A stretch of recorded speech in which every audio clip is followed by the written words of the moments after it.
mean, you want to fight with somebody, you fight with me. I respect that. I tell it like it is. Joe Catenacci. 24 minutes in front of the hour as we round out our show here this morning from the Consumer Choice Center.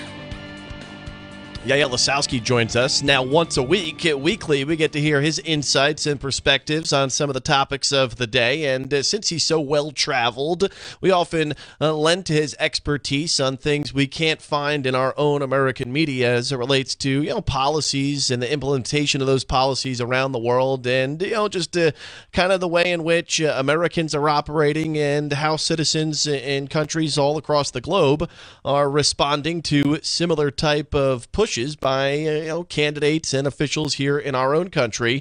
And with the president in Europe just a couple of weeks ago, and of course in my mind the media working tirelessly to blind the American people as to what goes on around the globe, over the last few weeks we have seen several nations placing anti-establishment type groups and officials in power, many of which advocate for strict immigration policies. So this is the conversation that we're going to have with Yaël this morning. Yaël, it's great to have you. Good morning. Hope you're doing well. Did you get yourself some avocado toast with your Starbucks shot this morning? I didn't get any avocado toast, but I did get a nice croissant, Joe, so I'm ready to go on. All right, you've got the croissant. I know you spend a lot of time in Europe, and avocados, heaven forbid we levy a tariff on Mexico. You may be paying more for that avocado toast at Starbucks. Just want to make sure you can afford it, given all the work you do. And with that being said... Don't worry. That was a big part of the messaging against any kind of tariffs. Protect my avocado toast. And in fact, yesterday I was at the grocery store, and yes, in fact, I bought avocados from Mexico. Yaël is with us here this morning. All right, lay it out for us. Now, over the course of the last couple of decade or so, we have seen Scandinavian countries, Sweden being one of them, and other countries in Europe take in a massive surge of migrants from the Middle East, from Africa, and over the course of time, it has reshaped many neighborhoods, many cities in these countries.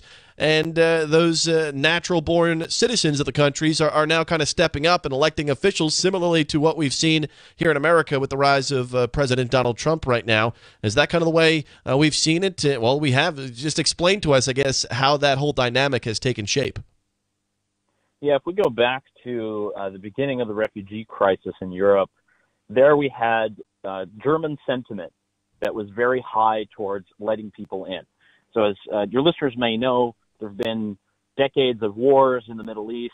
There's been a lot of economic issues in particularly African countries.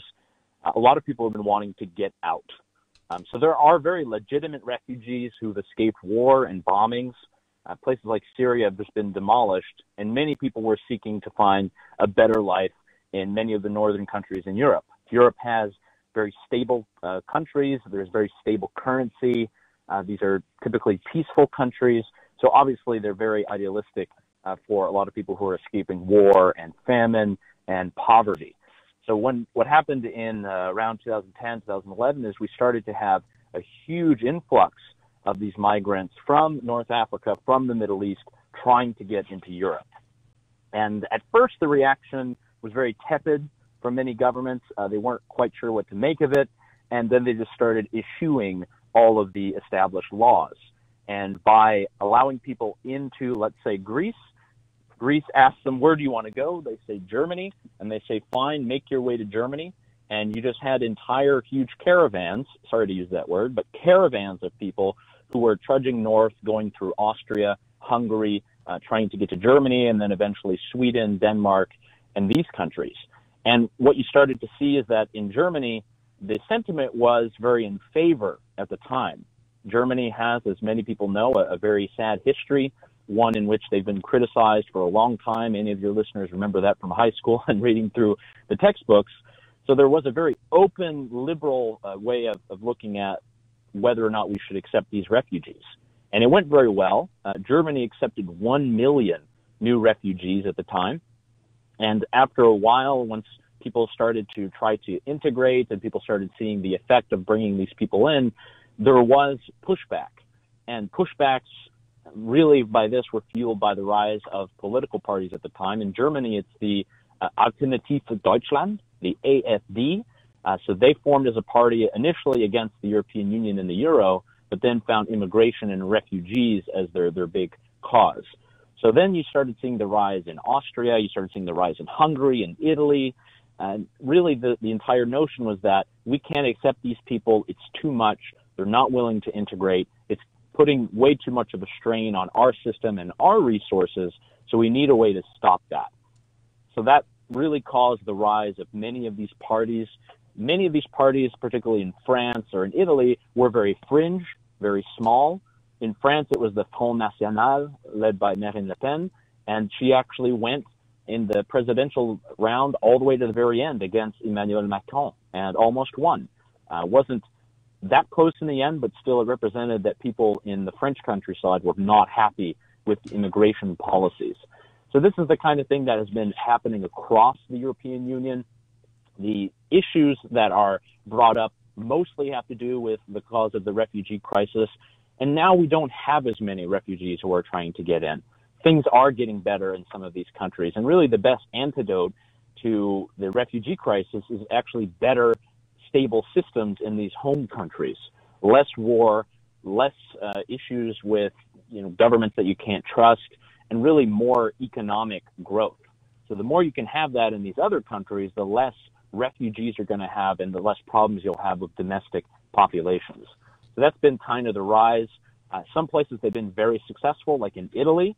Italy is now a government that is a coalition between the Five Star Movement, which is more of a populist left wing, and then the Lega Nord, which is a more populist right wing.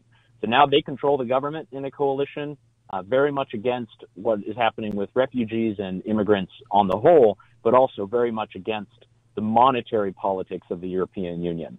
So that's, if you want to look at populism in this umbrella, we have obviously immigration, looking at jobs, integration, but then there's also money, the European Union, the euro, and then you have jobs.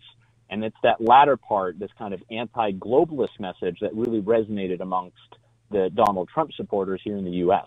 And I think that's where you're going to see a bit more movement. If we don't have significant reform and if we don't address things in the right way, we could have more populist movements around Europe and around the world. Well, let's talk about other places around the world. In addition to Europe, Yaël Ossowski with us from the Consumer Choice Center. Not only in Europe, we've seen places in Australia, India. We've seen even in South America the election of a populist from in Brazil. Are the issues different in those countries or in the continent of Australia in that matter? Are the issues there a bit different or are they very similar in nature? I think when it comes to Australia, they've obviously had a huge influx of immigrants in the past 30 to 40 years from Asian countries. And if you've ever been to Australia, you go to Melbourne or you go to Sydney, there's just a huge amount of different, Chinese or Japanese or Thai or Malaysian restaurants. Big influx, and most of these people tend to be very entrepreneurial, so it's not necessarily the same as in some of the European cases, but there has been a lot of immigration. Australia is a very liberal country. They're in the G20. It's a place that has relatively free markets, has stable currencies. It's a very attractive place for people to move to and set up businesses. The populist movement there is mostly focused on immigration and integration. So there it's the One Nation Party. It's really just only been led by one woman thus far, but they've made some gains in some lower senates and state houses if we were to make a comparison with the U.S. system. So there is some gain. What we do see there is the Liberal Party, which is actually the conservatives. They actually just won a new election based mostly on the carbon tax. So yes, there is this populist movement on immigration, but more what we're seeing in Australia is this pushback against the more globalist sort of UN, we need carbon taxes movement. And that's really what's fueled the recent pushes in Australia. So we're not seeing as much of a rise there. It's really a center-right sort of ideological meshing that's kind of pushing Australia right now. If you compare it to a place like Brazil, what we had was a totally anti-establishment run. And we have a president there who's totally committed to dismantling the administrative state. they actually have something that many of us see with envy in the U.S. and in Europe. They have a department that's dedicated to de-administration. The idea is to cut as much waste in government as possible. So they have an entire government body that's dedicated to finding which laws shouldn't exist anymore, which government agencies we need to shut down. There's a huge push there. But at the same time, it is fiery populist rhetoric. It's a lot about rising up against the establishment parties.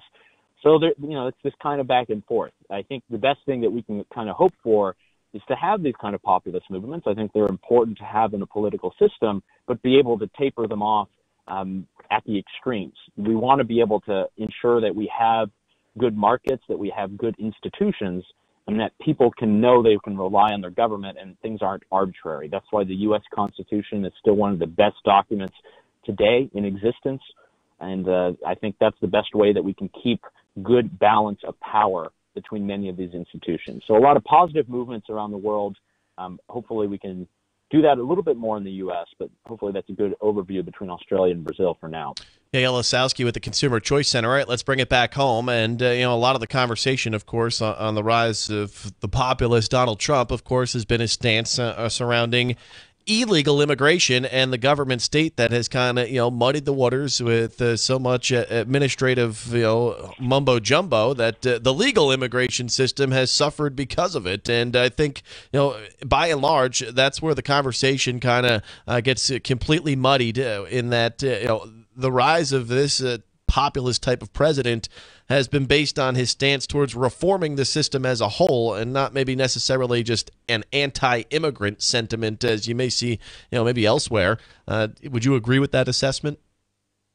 I think so. And, I'll reveal to your listeners, I am myself an immigrant. I moved from Canada when I was very young. I had a green card for a long time and became an American citizen in 2009. So I'm very familiar with the immigration system.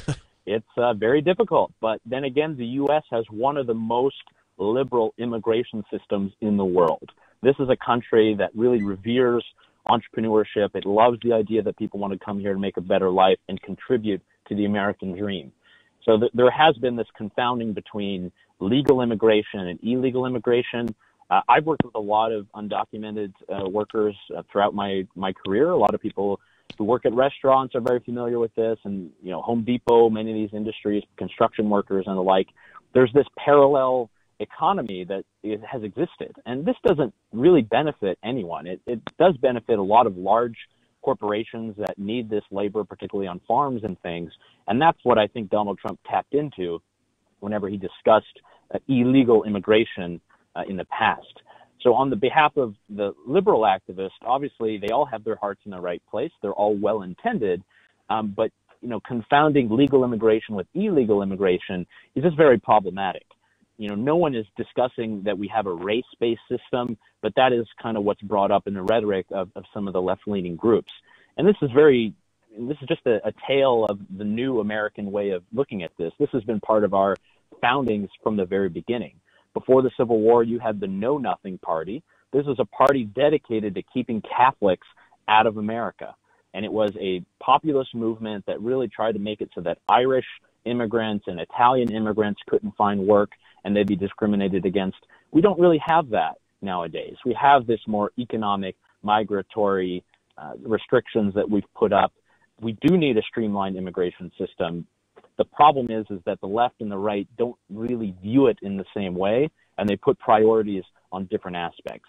So until this is really fixed, President Trump's supporters are going to dig in their heels, and those on the left are going to do the same thing. So there's got to be an appreciation for legal migrants and legal immigrants who actually commit less crimes, who actually bring more than they take from our system, and really help create jobs, businesses, and all the things that we love. So there's so much good that can be done there. The issue is that illegal immigration, and I think the number is something between 11 and 13 million illegal immigrants who are estimated in the country. Let's figure out a way that we can integrate these people. Let's not make it so that these people constantly have to live in the shadows, because that doesn't make anything better. It doesn't increase the situation for jobs for Americans. And really finding the solution for that is probably the best way forward. Yaël Ossowski from the Consumer Choice Center. Again, this is perspective and insight that I say it every time you join us, that you get nowhere else. And the in-depth conversation that you can compare things around the world to what we're seeing here in this country. And then also, as you just did, give us kind of a history of our own country and the way in which how this differs than maybe the way things worked many years ago here in our country as it relates to maybe my ancestors immigrating here from Italy back in the early 1900s. Good conversation as always, Yaël. I look forward to scheduling you again this upcoming week. I'm going to have to think of another good topic to pique the interest of the listeners out there because you provide such great insight, and we thank you so much for it. Thank you so much, Joe. I'm going to get back to my espresso. Have a good week. I'll butter that avocado toast for you, and we'll enjoy it. Yaël Ossowski spending most of his time now out in the Charlotte area, and we appreciate his feedback out of the Consumer Choice Center. Really, a great perspective on what is going on around the world as it compares to America, and how in which even American immigration laws and rules worked, and people who were hell-bent on keeping people who practice religion like I did growing up, keeping us out of the country, and then how that all transpired. Yeah, we built your bridges, tunnels, and every major city in the country, these evil Italian Americans. All right, we're 8 minutes in front of the hour. We're going to take a quick break. We're going to have a quick one to return.